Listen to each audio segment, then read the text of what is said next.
In this presentation, we're going to dissect action listeners. And there are two big wrapped up ideas that we're also going to tackle: interfaces and inner classes. Let's get started. The example that we're going to look at today is of a simple swing application that has two buttons, and when either one of the buttons is clicked, it'll pop up a little message dialog that will tell us which button was clicked. As we look at this, we're going to look at three elements that are going to be important in our code. The event, which you can almost think of it like an electrical signal. It just carries information and data about the event itself, who clicked it, where it originated from, other data, things like that. The source of the event, in this case it's going to be one of the buttons. And then lastly, the action, what we want to have happen when we want the event to fire off and happen. So let's actually look at this example in Eclipse. I'm going to run it, and then we'll take another look back at the code.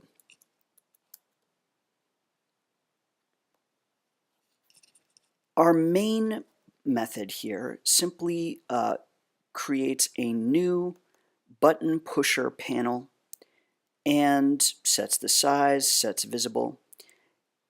This line of code here, set location relative to with a null input, simply centers this in the screen. Let's run it and then take a look at what we see.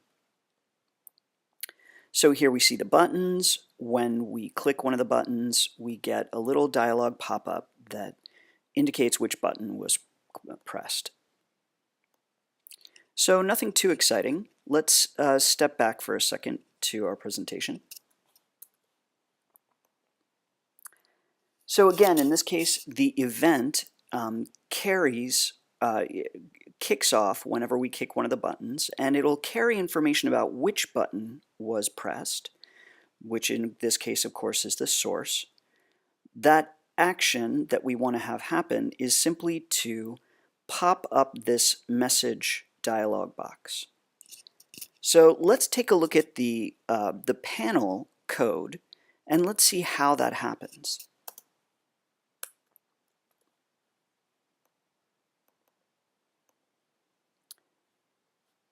So the button pusher panel has two J buttons. The constructor goes ahead and adds these two buttons in a grid layout and gives them each a name. What gets interesting down here is adding the action listener, which is a private class called button listener. And you'll notice this implements action listener. Implementing action listener means that this class is going to have to provide code for the action performed method.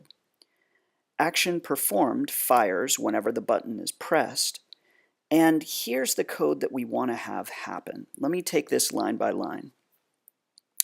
First of all, we're looking at the source of the event. You'll notice action event E is passed in as one of the arguments for action performed. So we can look at E, that event, and say, hey E, where did you come from? What's your source? We happen to know that that's going to be a J button. So we're using a cast to change that to a J button, and we're calling that source for the time being. The next line down, I'm asking source to get the text that shows up on the button. And we're using that string to later pass into the message dialog to say which button was pressed. Now, this method down at the last line, this may look a little odd. What this is simply calling a new message dialog that is the little pop-up window. Now, that needs to take two things. It needs to take the frame or the container that this is coming from, because the way dialogues and this option pane in this case work is whenever their parent thing is closed, they get closed as well.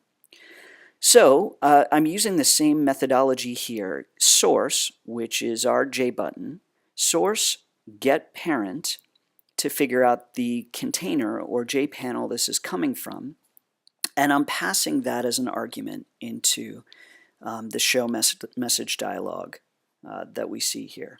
So not too complicated conceptually, but there's a lot of code that we have to step through for this. So while we're talking about this, it's useful to review a couple of things about interfaces. An interface simply specifies methods that you have to carry out. The interface itself is abstract, meaning that it doesn't care what you do in implementing your code. It just means that you have to provide something for a method. In this case, the one that we were using was action performed, because we implemented the action listener interface. We have to provide some code for action performed.